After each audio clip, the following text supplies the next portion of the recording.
Okay, so it is my pleasure to introduce for tonight's talk the influence of North American numismatics on Latin America exonomia. That's a mouthful. Uh, my dear friend Federico Castillo, take it away. Thank you. So thanks again for being here and taking the time to listen to my rumblings. As many of you know, I collect Latin American tokens, very specifically Costa Rica tokens, but then I have been collecting Venezuela and other Mexico quite a bit, and so on and so forth. I also collect California tokens or tokens that I like from the United States, particularly bilingual tokens. So every time that I give a talk, I try to make a connection between these two geographical areas. And if you recall, last time I presented on sheep shearing tokens, and there was a connection there in terms of most of the sheep shearing captains or shearers that own companies that shear sheep. Uh, were of Mexican descent or Spanish descent. And so there is a connection there. I give a talk about that other token that gave that had a very interesting route moving from a coin that ended up being a token in San Francisco. So I tried to connect, and this is no exception. The genesis of this talk is, well, I know I had to present something in December and I didn't know what to present. And I decided to take a look at my own collection. And then the thing dawned on me, I say, look at that. There is a lot of Latin American tokens that either look like a North American tokens or that look like exonomia or look like North American coinage. So I think that's an interesting topic. I would like to go deeper into, for example, the die makers, and we'll have an example of that. Mainly because the tokens used by farms in Latin America or bars, particularly farms that have a North American context, are usually very well-to-do farmers, the ones who could afford to either go to the United States, to Scoville or other places, or to French and English token makers, so to speak. So there is a socioeconomic context on that. And my screen is not moving forward. Let me see if I can control that. So this is the talk. Generally speaking, we're going to talk about what this is not about. Then we're going to talk about Indian head cents, I should say. Transit transportation tokens in Latin America that look a lot like the transit and transportation tokens used here. Masonic, Liberty Head, wooden nickels, and then there is a potpourri of other things, other types of tokens, everything else. So this presentation is not about US token makers or die sinkers as their presence in Latin America. There is plenty of that. So we know that Scoville was heavily present. LA Rob stamp as well. Moist in all the variations, moist clinker, moist, etc. So for example, this token right here, if you look at that, let me get my pen. Write those tiny letters is Moist Clinker and Company, for example. This is a Guatemala token. And there are, literally speaking, hundreds of those, both in Mexico, Guatemala, Honduras, no Costa Rica that I know of. And there's 2 or 3 Nicaraguan tokens that are this. This token also is, this talk is not about US coinage used as host to create tokens like this one here, this Costa Rican token. This is a 1 cent Indian head token used by this F Pinto and M for Monte Alegre. There are several host coins versions of this. And in this one, you can read the year right here. 1861, barely, but it makes it. And the picture doesn't show well, but under a good magnifying lens. So there's 1863, 1862, 1861, and then on eBay, once was sold for $500 last week. That is the first year issue of the Indian head cent. Has a host coin, so that's the total money right there. I didn't buy it, goes without saying. So the first category is the Indian head cent. You saw this in the bulletin, and we're gonna provide a couple examples. The Indian cent was minted between 1859 and 1909. It's a female, actually. When you talk to Latin American people, they call it the Indio token, a male, referring to it as a male. But it turns out that it's a female. There's a long story about this. There was the engraver's daughter was present when some Native American chiefs were in the White House, blah, blah, blah. I don't collect U.S. Numismatics, so I just know that. And he used that as a model. There's two varieties about this, basically the oak red and the laurel red, which you see on the left, the latter one, and on the right, the first one.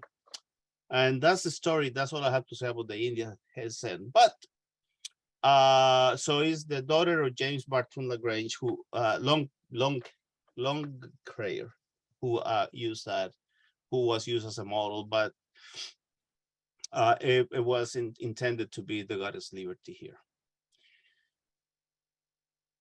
So there is a lot of varieties of these tokens in the United States as well, right? So there are, literally speaking, hundreds upon hundreds, Civil War tokens, necessity tokens, you name it. So I just put that one there because I like that picture. I stole it from Stephen Hiding in a auction that he's got going on eBay right now. So that's a beautiful token right there, and you will see that the tokens that I'm going to show you have a similar over time, as we will learn. So this is a token from Belize. As you can see here is Belize and Honduras, 1871 dated. This is a fairly rare token. I call it the make up your mind token because it's either Belize or Honduras. And they also used to be known as British Honduras. But I think they play it nice here both on this token to have acceptance in several locations. So it's worth 1/4 real. And you can see an obvious similarity with the Indian head, with the hair. I think it has a clearly female features there. It's a rather small token, 19 millimeters, smaller than all the Indian head tokens that we know in the United States, at least the most common ones. The one that has more of this nature is Guatemala, of this type. So this is the first one here. This is a token 20 millimeters, again, smallish. Well, smallish as some tokens go, from Quetzaltenango, Francisco Sanchez e Hijos. This folk here, extremely rich coffee plantation owner. He used the Indian head motif on a lot of his tokens. And I suspect this one is not US made because we have others from him that are much similar to the ones that you see elsewhere. I want to note that this is not a monetary denomination, as this token was worth a limpia, meaning cleaning or weeding, right? Really weeding a particular unit of a coffee plantation. You know, okay. But this one is definitely United States made. The feathers are very well defined. The hair looks very similar to the US made tokens. The lettering is clear, is sharp. And in this channel, when you have this token in your head, exactly, you will know what I'm talking about. So this is definitely US made token. I don't know where. There's something that needs to be researched, and that will be my next steps This is a 21 millimeter, again, from the same coffee grower. But I want you to pay attention to this one here. This is the same coffee grower. Again, this is for weeding a particular unit of land. This one has a possible 2 real denomination there with a countermark. But if you notice the differences between this figure here and this one to the left is rather sharp, right? And it just has nothing to do with the usage. Obviously, the one on the right has experienced more usage. The one on the left is almost uncirculated, but I am I'm willing to say that the features makes it different made than the United States. It's a little bit bigger than the one on the right, on the left.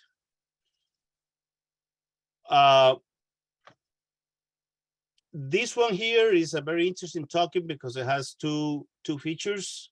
It has the Indian head. This is definitely a United States made token. And it also has a Masonic motif on the right. This gentleman here was a well-known politician and coffee grower in Quetzaltenango. And notice that these Indian head sense tokens are from the same region, Quetzaltenango, Guatemala. So there must be a salesman going around or something like this. This one is prior to 1879 because I found the article that cites it on the American Numismatic and Geographical Society journal on January 1879. So it was listed there as a Masonic token rather than anything else. There is an inventory of Masonic tokens, Latin American Masonic tokens in that particular issue of the journal, which no longer exists, by the way. I would say this is a beautiful token, super well made, and you can see the features, right? Very well done, very well preserved, sharp lettering, almost uncirculated. I have seen it in a little bit worse condition, but now, the Guatemala Mint was authorized to issue tokens for a period of time. Eventually, that got stopped. The government got nervous about having the Guatemala Mint issuing tokens or making tokens for growers. But this is one of those, and you can see I have asked colleagues from Guatemala whether or not this is something else. This could be a Guatemalan indigenous individual or depiction of, and they say no, this is an Indian or Indio head token, badly made, of course, and not badly made, well made actually. When you have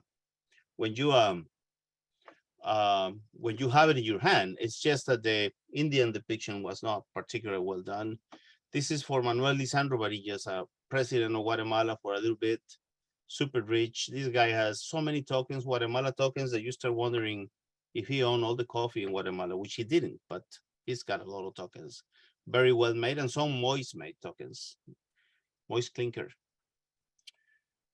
Okay, so that's the Indian head story. We're not gonna now move to transportation tokens. This picture I took from the internet, so please keep that in mind. This is from North Dakota, it's 60 millimeters. And this one is from Sagua Grande, Las Villas province in Cuba, 23 millimeters. The similarities are striking. I am now collecting the data to see where these were made. I know the information is out there. I didn't have time to do it for this talk, but I just want to point out the similarities here on transportation tokens. This is for Omnibus, which is a bus, basically, in Santa Clara. This is another one, but different material. This is a copper nickel token, the one on the bottom. Sagua Grande, 23 millimeters, and different bees, but again, it's the same notion here. So these are from Cuba, and I'm gonna tell you what I concluded after thinking about this a while. There, at least that I know of, and I went through Rouleau for this presentation a little bit, and through a couple catalogs for Colombia and Chile tokens. I am not aware of any token below Venezuela that looks similar to any United States made token. It doesn't mean that it does not exist. I'm not saying that Paraguay doesn't have one or something. I just don't see it, couldn't find it, or it's not in my collection, which all these tokens are in my collection. So this is another type of US transportation token. And this is from Indiana. And you see this one here is from Venezuela, Barquisimeto. This particular token is used to belong to Jerry Schimmel. And there are 4 varieties of this token, of which I also have some. But again, look at the bus, same number of doors. Everything is the same here, right? Even the stoplights. A couple examples more. This one is from Chihuahua, Mexico. Un pasaje equal to 1 fare. This one, Barquisimeto, was a school bus.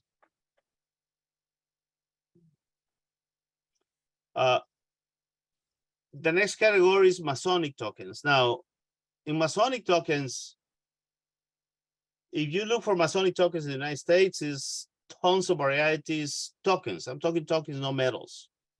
Tons of varieties, but there is, they have one thing in common. So this is, again, I took it from Stephen Hayden's website. This is a fairly standard Masonic token, I would call it. Is the famous 1 penny token. It has the charter date here, the city, the state, and of course it has the classic chisel and it's not a hammer, something else, and the letters, right? Typical Masonic token here with the name of the chapter above. And what you will see here is that there are varieties of these in Latin America, but clearly influence. Okay, there are English tokens that look a lot like this, but the English tokens are different. The English Masonic tokens look different than these ones here. They might look similar. Look at this side is exactly the same thing. The interesting thing is that this is a token from Baja California, Ensenada, but it is in English, and there is obviously an impact, an influence there. It does not have the 1 penny denomination, if you will, and I say that with a grain of salt. Take that with a grain of salt. So it's clearly, again, token influenced by the signs elsewhere. The same token, I'm just using that one as a reference. This is the Mexico City chapter. This is definitely the same thing, right? So you see these are fairly almost the same as this one here. So even the language is in Spanish. Masonry used to be, it was obviously brought by foreigners into Latin America, in Costa Rica as well, Venezuela as well. So we'll see later an example of something else a little bit different. So the fact that English is used is not surprising to me.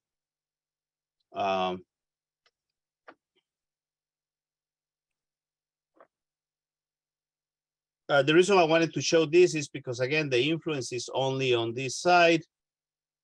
Latin American Masonic tokens tend to keep these the same, but they change the other side of the motif. And this one is basically beautiful. Again, a North American colony in what used to be called Isle of Pines in Cuba. Now it's called Isla de la Juventud after the Castro Revolution. It changed names. So this is obviously a token that predates the Castro Revolution by a while. And you can see it's a beautiful design, but basically different. Just it's sort of adopting the general theme of Masonic token and etc., but somehow giving it a tropical a tropical flavor, if you will. This is a Venezuelan token provided by a colleague from Venezuela. I don't have this token. But the good thing about this one is that this one keeps the design, but changes the language, right? So this one is in Spanish. 1 penny, un penique. That's new to me. I didn't know how to say penny in Spanish. So you say penique. It is obviously all of it in Spanish. It's a fairly recent token, 1977.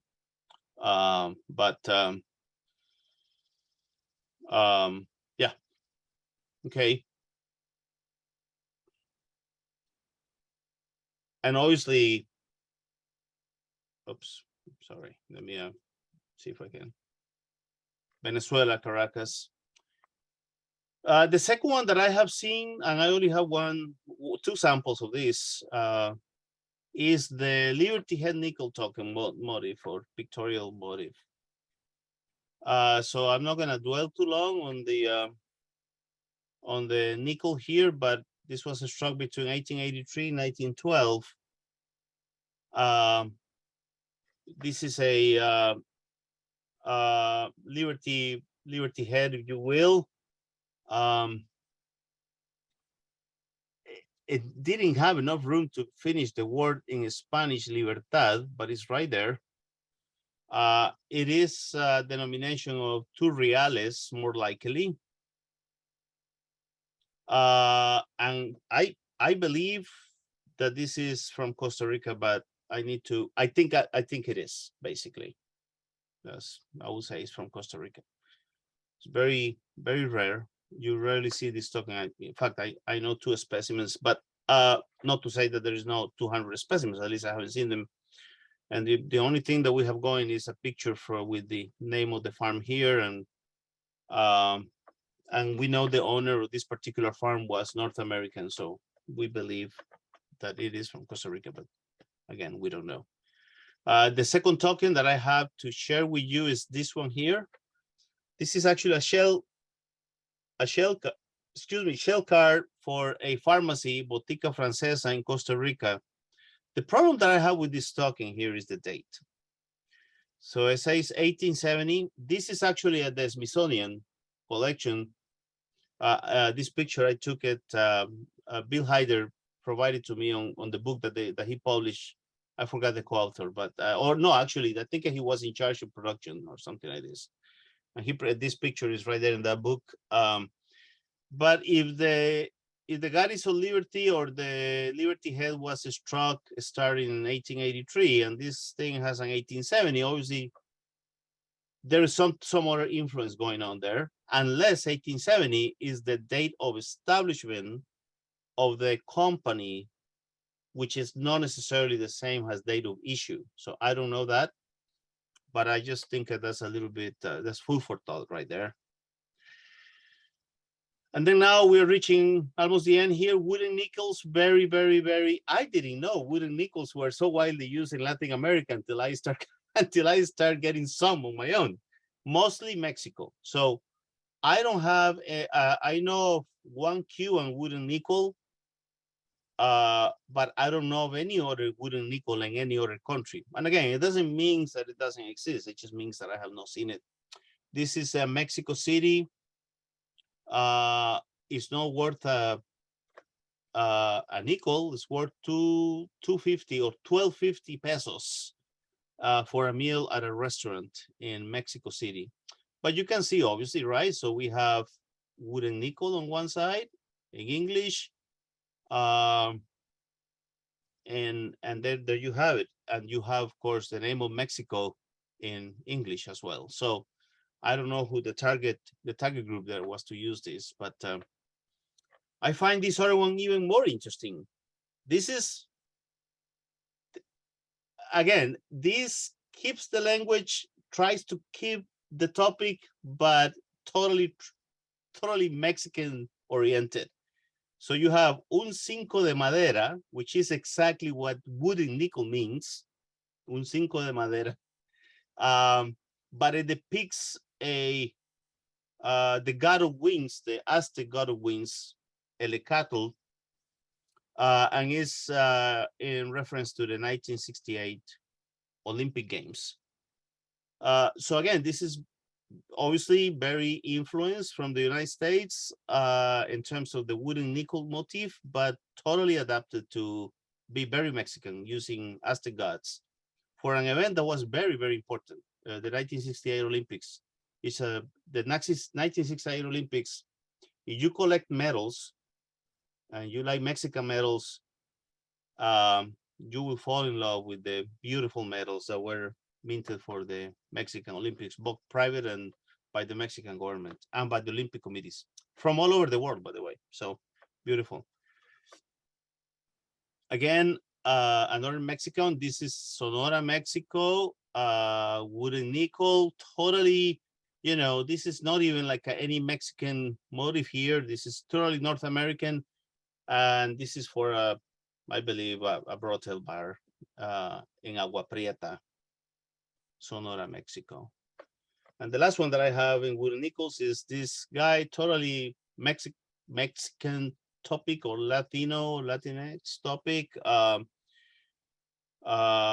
So no wooden nickel of any kind, no Native American of any kind. It's just purely a piece for advertisement piece. Of course, with the picture of the owner right there. So, yep.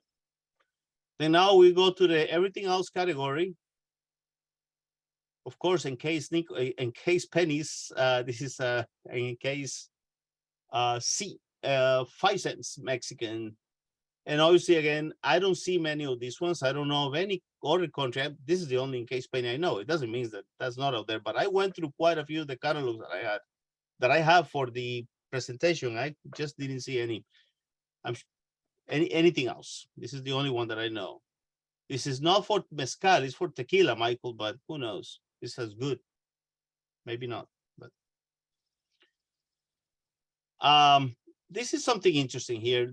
In the top, you have a Costa Rica token, mining, fairly rare, but you see this sort of concentric rays moving away from the denomination. You see the same thing here, right? You see all these rays going this way, and this is the only one that I was able to define for this talk, what I believe were made. We even have the prices here. Look at that. You can get 100 tokens for $4. Style DD. That would be this style. We get you 100 tokens for $4. And so this is this one here on the one at the bottom, you can see is very similar, at least to that, not in the shape of the token, but rather the numbers and the denomination.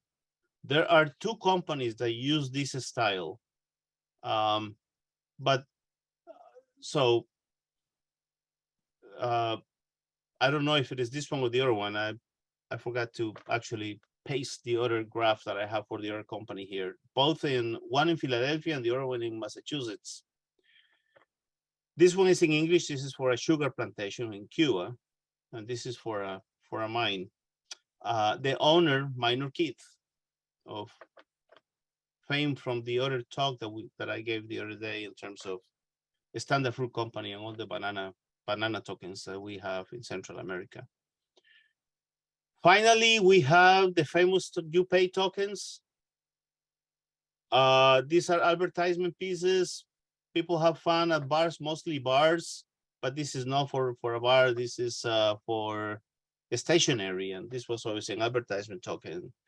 And what you see here is a Cuban token, exactly the same thing. Okay, so this is the same. What you see here is what you see there, literally speaking. Even when you translate it, you pay wherever she goes, you pay lucky piece, etc. Well, actually, this part here is not there, but it is obviously North American impact because it is from Amber Motors Corporation, Chevrolet, Cadillac, and Oldsmobile. So I would be surprised if it was not North American. And this is the last one. again, an advertisement piece for a UPay token. This is for tourism from a transportation company, appealing to the tourists that went to Cuba pre-Castro Revolution.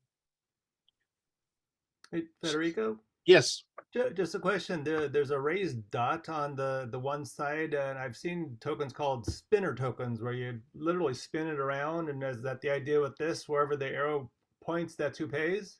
that's right. Okay. So you wanted to be, I apologize, I wasn't clear on the use, but yes, that's exactly right. You put it with the dot, obviously facing the table, right? And that's where it spins, and you spin it around and make sure you move as it starts landing on your spot, so that you don't pay the drinks or whatever they want you to pay. But yes, that's the point here. Yes, these are spinner tokens or UPay tokens, and you see the little dot on this one here, and of course you see the little dot on this one here. So okay, so I have to say two things about this. So obviously there is there are more. This is just a sample. There's clearly an influence of design and styles, etc., varieties on Latin American tokens. Even on language, sometimes they just keep the English language, but as you saw on the wood and nickels countries, or those who issue these tokens adapt to their own needs. They have the Aztec god, and they don't have a Native American from North America. They have an Aztec god, and some of them don't even bother in translating, whereas others bother in translating. Some of them translate one side, or the other side they don't. The reverse is not translated, the reverse is. But so there is a very heterogeneity. There is a strong sense of heterogeneity on this. But the one thing that is true is that I could not find a token below Venezuela, which is the token that I show you. And Venezuela, that's the one token only. It doesn't have two or three. Guatemala has several. Mexico has many. But I just couldn't find anything from Argentina or something like this. So I think geography plays a role.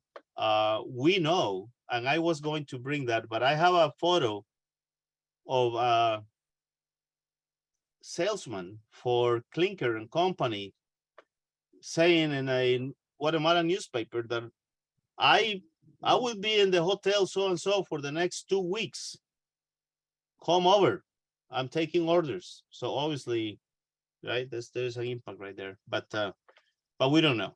So okay, that's all I have to say. I will take any questions, of course. Hopefully you're not falling asleep on this just yet, but happy to take any questions as you come across. Yeah. Thank you, Federico. Thank you. You're welcome. Thank you.